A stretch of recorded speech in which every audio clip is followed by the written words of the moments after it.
Bonjour Barbara, Bonjour Thomas. c'est super sympa de nous accueillir ici, alors dans les super locaux du siège Oui, d'Orange. Ça s'appelle Bridge, hein, c'est c'est ça? ça, c'est ça. Mais écoute, bienvenue déjà. Merci de me proposer ce témoignage. On est à Bridge, effectivement, les locaux d'Orange depuis 2021.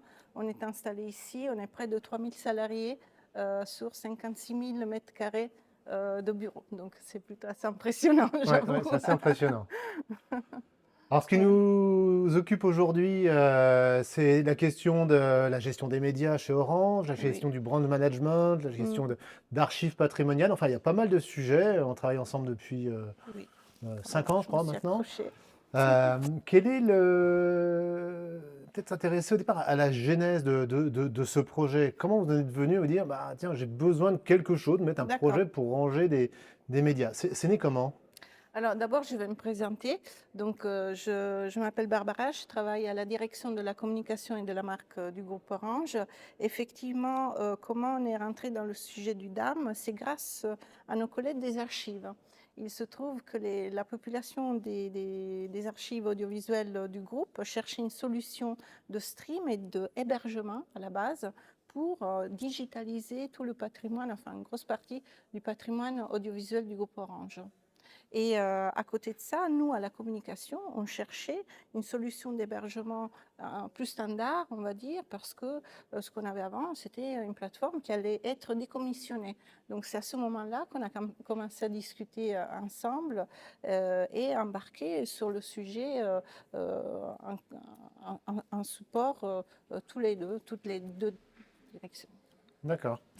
Au départ, là, les contenus vidéo archives, c'est quoi? C'est ce qui naît de France Télécom, Exactement, c'est je sais vraiment pas, des de, PTT, enfin, je sais pas comment on C'est dit, c'est exactement ça? ça. Ouais. C'est vraiment de l'héritage de la boîte.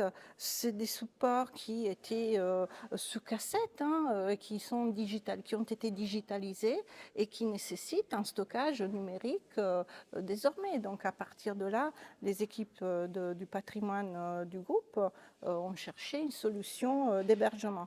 Euh, du coup, on a travaillé ensemble sur un cahier des charges au final et on a partagé ce cahier, ce RFP avec les différentes équipes. Et à partir de là, on a sélectionné ensemble un certain nombre d'entreprises et on a travaillé sur des POC, ce qui nous a permis de choisir de manière assez collaborative la solution du Kipik au final. D'accord. Une solution qui permet, pour le coup, de traiter à la fois la partie dire patrimoine, archives, mais aussi d'autres types de contenus. C'est C'est ça? ça, Donc des contenus c'est ça. plus orientés com? Exactement, parce qu'à la communication, on va avoir de la photo, de l'image, mais des guidelines aussi, de la charte, de la vidéo, des contenus plutôt très institutionnels et corporate. Du coup, à travers ce DAM qu'on a un petit peu découvert, on s'est dit, tiens, finalement, le DAM n'est pas juste un lieu de stockage, d'hébergement et de streaming. Il y a beaucoup de choses derrière. À partir de là, côté communication, ça a fait un peu un effet waouh.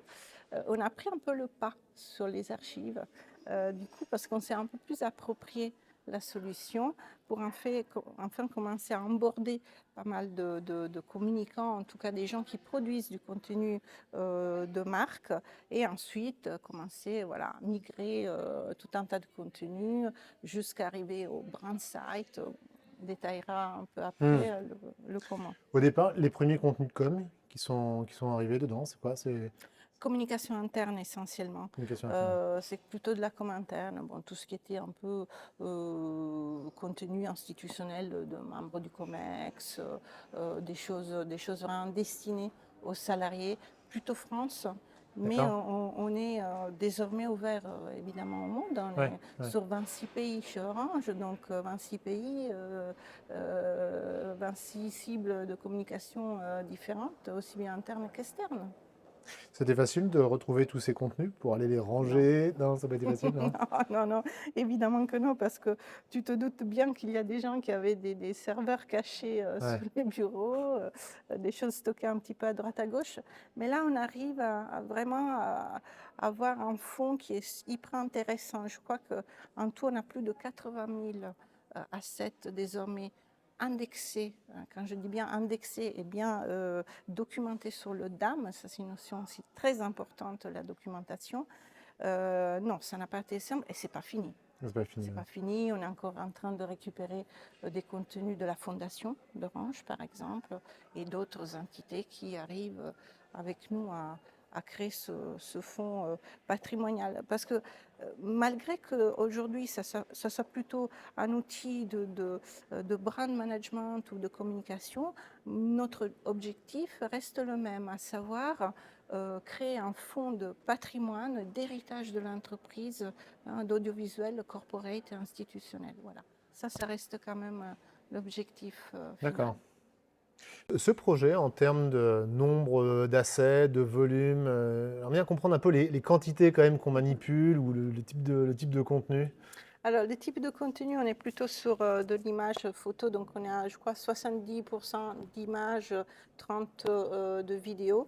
Un grand chiffre. En termes de volumétrie, on est aussi sur, je crois, autour de 3 téraoctets par mois De nouveaux contenus. de nouveaux contenus, ce qui est plutôt pas mal, hein. Et aussi, ce qui est intéressant, c'est en termes de statistiques de consommation.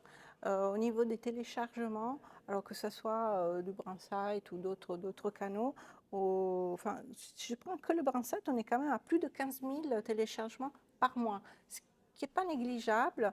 En termes de lecture de vidéos, j'avais fait le calcul une fois sur une année, des nombres d'heures de vidéos qu'on a, c'est assez astronomique. Donc, ce sont des contenus qui vivent bien. On a effectivement une population sur le Brandsite qui est assez importante. On a plus de 40 000 comptes utilisateurs, 9-10 000 utilisateurs actifs par mois. Donc c'est vrai que le Brandsite brasse quand même le gros de la consommation, hein. Et ça, ce type d'indicateur, c'est des choses qui sont utiles en interne pour Totalement. justifier le... Totalement. Ouais. Totalement. Le Brandsite, entre la V1 qu'on a récupérée, la V2 qui est sortie en février 2024, on a explosé de façon assez exponentielle les statistiques d'usage et de consommation. Parce qu'on a facilité les flux, l'accès, même s'il faut s'inscrire, mais voilà. Et puis, on a beaucoup plus de contenu qu'avant. Sur le DAM. Je crois que uniquement sur le Brandsite, on est à plus de 10 000 assets distribués via le site web. D'accord, c'est pas mal. Sans compter, pardon, on a aussi des médiathèques internes. On a une médiathèque qui est dédiée à la finance et la performance du groupe, exclusivement interne. Là aussi, on a quelques centaines de contenus qui sont... Et c'est alimenté Et c'est alimenté par le DAM aussi. D'accord. Ouais, donc il y a plusieurs familles en plus d'usage, pas que brand en fait. Pas que brand. Ouais, Bon, on est toujours sur du contenu corporé institutionnel, mais pas pour le coup marque à 100%. D'accord. Les utilisateurs, in fine, ceux qui viennent consommer ces médias, c'est quel type de population? C'est de l'interne, c'est de l'externe, des agences, que sais-je, qui sont... C'est très varié. Ouais. C'est très varié, interne, externe, agence, comme tu dis, parce que c'est des gens qui ont besoin de récupérer des rushs, des fonds pour créer autre chose. Ceci dit, on a plusieurs canaux de diffusion, parce qu'aujourd'hui, on a le DAM qui est un peu le back-end, le backstage de toutes les créations. Et puis, on a d'autres canaux de diffusion qui peuvent être des médiathèques internes ou externes ou des intranets, etc. Donc, il y a plusieurs canaux de diffusion. Dans le DAM, on accueille plutôt des personnes qui vont exploiter pour recréer autre chose ou pour eux-mêmes diffuser sur d'autres canaux. Voilà. Donc ils partent du DAM, ils téléchargent les matériaux un peu bruts, images, vidéos, etc. Dans le but ensuite d'aller les transformer. Le transformer et pour ensuite remettre sur le DAM ce qu'ils ont créé en termes de, je sais pas, publicité ou films qui font une rétrospective des projets de la marque, de l'entreprise, etc., des choses comme ça. Donc effectivement, on a des populations assez variées. Et est-ce que ça inclut les contenus aussi commerce, lieu de Non, vente? alors depuis le départ, on a essayé de mettre en place une forme de gouvernance un petit peu parce qu'on s'est dit oui, c'est quand on ouvre un outil de ce type à tout le monde a envie d'embarquer parce que c'est facile, la solution Keepic est très simple d'usage, mais du coup le risque c'est nous de notre côté de retrouver pléthore de contenus qui n'ont pas une vraie utilité au final pour le patrimoine, des contenus qui ne soient pas qualitatifs à plusieurs niveaux. Donc dès le départ, on a essayé de mettre en place une charte qui dit voilà quel type de contenu on récupère sur le DAM et quel type de contenu on ne souhaite pas récupérer. On ne va pas récupérer des vidéos du pot de départ, du manager, de l'entité XY. C'est pas là, c'est pas des contenus qui vont, qui ont transformé l'entreprise. Ils n'ont pas de valeur en fait. Qui n'ont pas vraiment de valeur. Ouais. Ils ont probablement de la valeur pour le manager qui est parti, mais voilà, pas à ce niveau d'usage un peu de héritage, on va dire. D'accord. Donc c'était assez structuré dès le départ. Ça n'a évidemment pas suffi. Ouais. Donc c'est pour ça qu'aujourd'hui on va un Ouais, peu bah, plus c'est un vrai loin. apprentissage. Ouais, c'est Ne un serait-ce que apprentissage. diagnostiquer ce qu'il y a ou pas de la valeur, Oui, on le voit, oui, c'est oui. pas toujours. Pour chacun a ses priorités, ses projets. Il faut dire aussi qu'on a été accompagné et aidé par des documentalistes. Alors ça, c'est aussi une notion à laquelle on tient beaucoup. Tout ce qui est déposé dans le DAM nécessite une vraie indexation, une vraie documentation pour l'exploiter au mieux, aussi bien durant sa vie qu'à la fin de sa vie. Chaque asset doit, chaque personne, comme c'est un espace collaboratif, doit comprendre à quoi sert tel ou tel asset, telle ou telle vidéo, à quoi ça correspond, quel est le contexte. Si on n'a pas ces infos-là, bon, ben on a un tiroir avec plein de choses dedans, Ouais, et puis on sait pas tellement si comment c'est pas faire. rangé, on ne sait pas quoi en faire. Exact. Dans l'indexation, bon, il y a la description de l'image, les retrouver, bon, pour quel service, etc. Il y a quand même une question à chaque fois qui se pose, c'est la gestion des droits. Donc, Oui. qu'est-ce que je peux en faire, Oui, combien de oui. temps, etc. C'est des choses que vous abordez ou pas? Parce que C'est tout le des monde ne le fait choses, pas, hein, donc, c'est des choses qu'on aborde, c'est des choses qu'on a essayé d'aborder dès le départ aussi. Ça n'a pas été simple parce qu'il faut s'imaginer que lorsqu'on a récupéré des contenus venant du corporate, de la France, d'autres business units, chacun avait un petit peu sa manière de gérer les droits. Donc on a dû faire des workshops pour essayer de trouver des droits qui puissent correspondre à tout type d'usage. Donc il y a l'indexation à titre d'information dans le DAM, mais on va plus loin parce qu'aujourd'hui, on notifie les utilisateurs qui ont exploité ces contenus, on les notifie lorsque les droits arrivent à terme, lorsque les assets sont dépubliés ou lorsqu'ils arrivent en fin de vie, tout simplement, et qu'ils partent en archive. Donc oui, la gestion du droit est très importante et on doit sensibiliser non seulement les contributeurs du DAM, mais aussi aujourd'hui les utilisateurs. Donc le plus de workflow on arrive à créer à travers, par rapport à la gestion de droit, le mieux c'est pour nous. Là, on parle de contenu au départ de communication, de toute la problématique d'aller ranger ces contenus. Se pose, enfin, quand on parle d'image, on est quand même pas loin de parler des questions d'image de marque. Et donc, on arrive sur le terrain du brand management, alors qu'un terme assez à la mode, parce que c'est super dynamique, comment gérer sa marque, comment la pérenniser, comment l'harmoniser. Quel est le lien que vous avez fait entre au départ un outil de gestion de contenu média, un DAM, et la gestion du brand management? Alors, c'est un sujet qui nous occupe depuis déjà quelques mois et qu'on va concrétiser en 2025. Tu parles de marque et de valeur de marque. Orange est une marque qui a une valeur de 18 milliards de dollars. Donc voilà, on se dit En toute que simplicité. en toute simplicité, ça mérite effectivement d'avoir une gestion un peu qualitative de ce qu'il en sort. Donc pourquoi le brand management? Parce qu'on a des agences qui viennent récupérer des choses, qui viennent produire, qui collaborent, qui valident avec une équipe de brand manager corporate et qui utilisaient des outils tierces, qui utilisaient du WeTransfer, qui utilisaient des box fournis par les agences externes. Et du coup, on s'est dit, attention, là, on continue à disperser. Rentrons, on va essayer aujourd'hui de transformer vraiment le métier de brand manager à l'intérieur du DAM, grâce au DAM et avec le DAM. Et du coup, on est en train de onboarder les brand managers du corporate pour qu'eux-mêmes puissent travailler avec les pays, avec les agences des pays, pour que voilà, ça soit un all-in-one, que les contenus soient traités de bout en bout sur le DAM. Alors pour cela, on a des outils collaboratifs qui sont très utiles dans la solution, mais il faut les accompagner parce que c'est une vraie transformation de leur travail en fait. Ouais. Et ça, c'est un travail de fond qu'on a, comme je disais, commencé à mener cet été. On a créé des nouveaux supports de formation. On va revoir tous les modules de formation. Et on a travaillé avec un pays pilote qui est le Mali.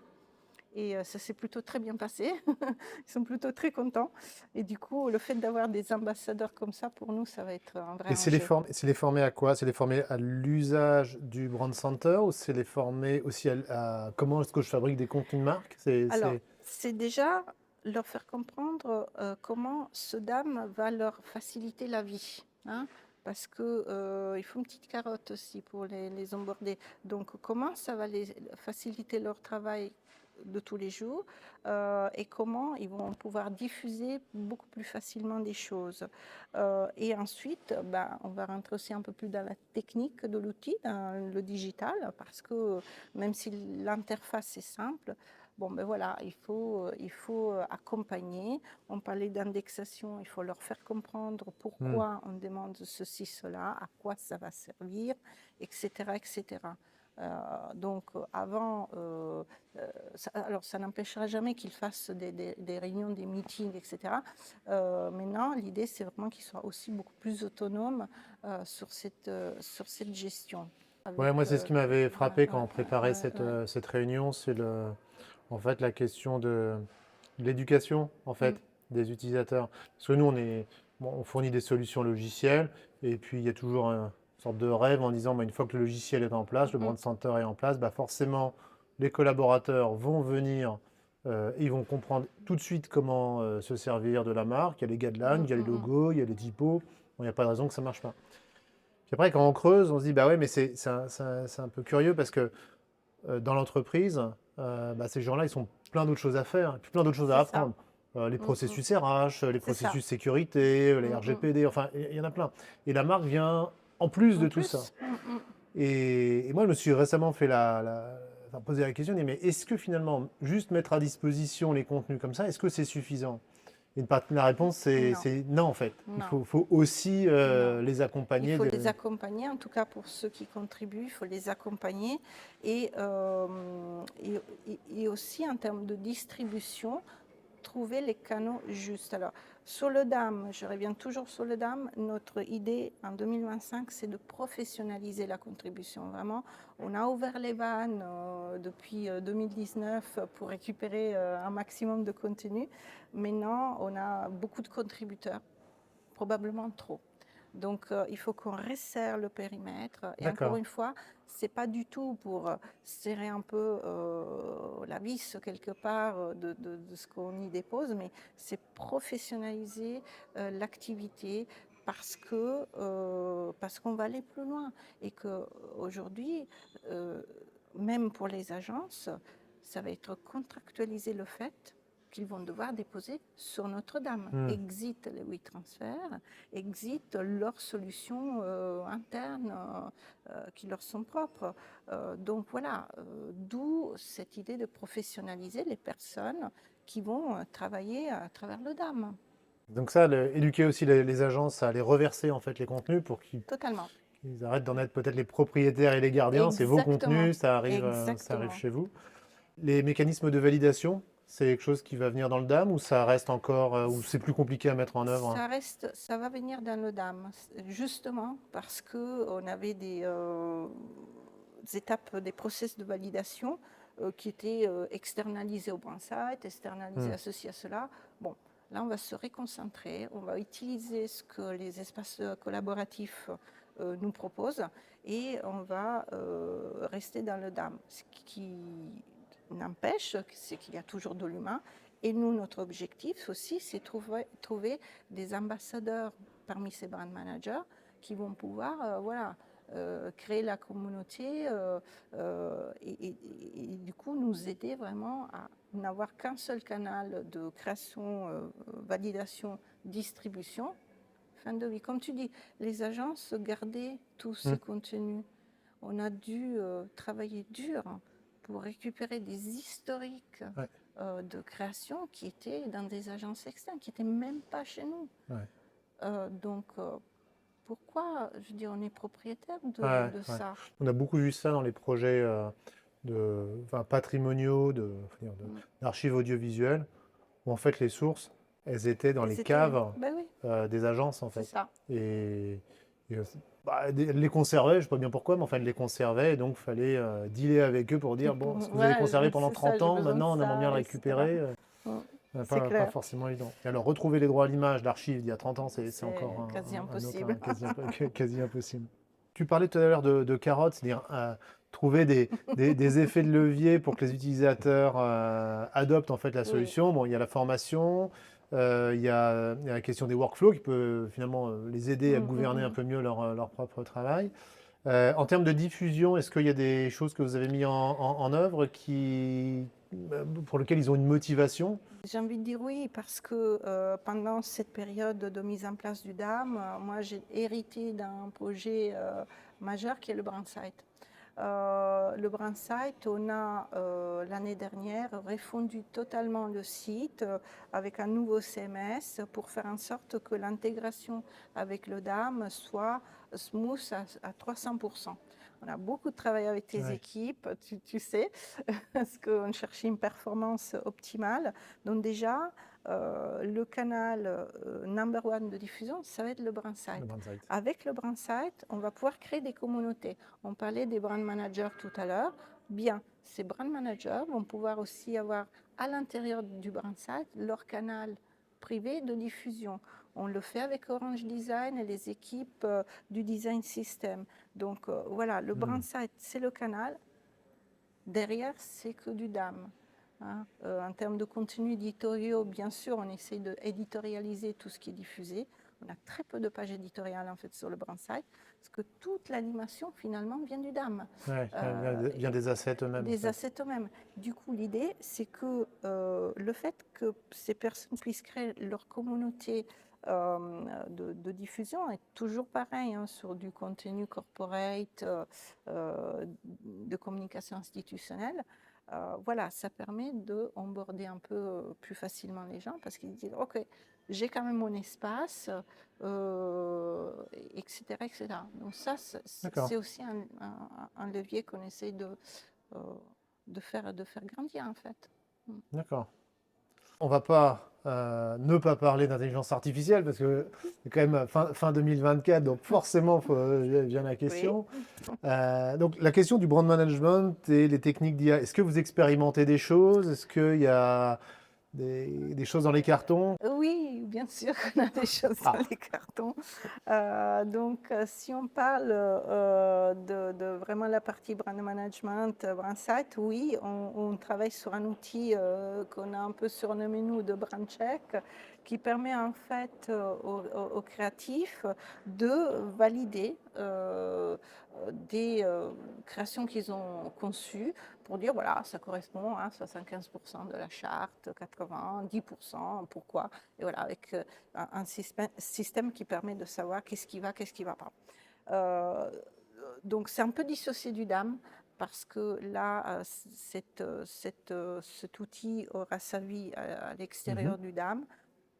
Voilà, ça c'est une Donc partie moi, si je d'IA. suis un créateur de contenu, je récupère dans le DAM les matériaux, éventuellement des templates, Voilà, je fais ma je tambouille, je fais machine. mon truc, et je peux le soumettre Tout à au fait, brand checker et il va me oui. dire bah désolé, non, c'est pas C'est conforme, pas quoi. conforme.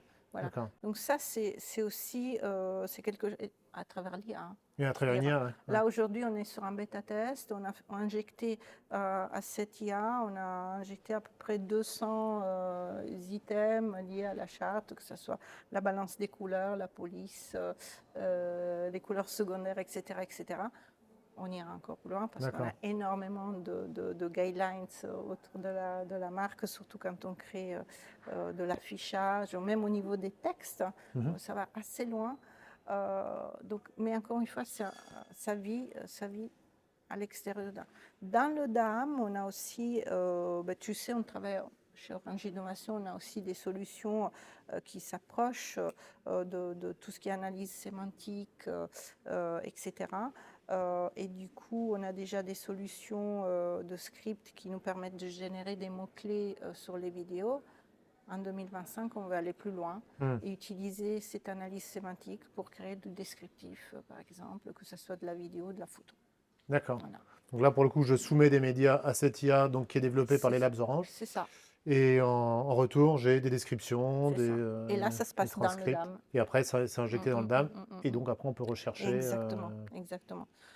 Encore une fois, l'indexation, la documentation nourrit les plateformes de diffusion après. Donc, sur le Brandsite, moi, je sais qu'il y a 2 ans, l'ancien Brandsite, le pain point, c'était je ne trouve pas. Là, ça fait quelques mois que j'entends plus cette histoire. Hein.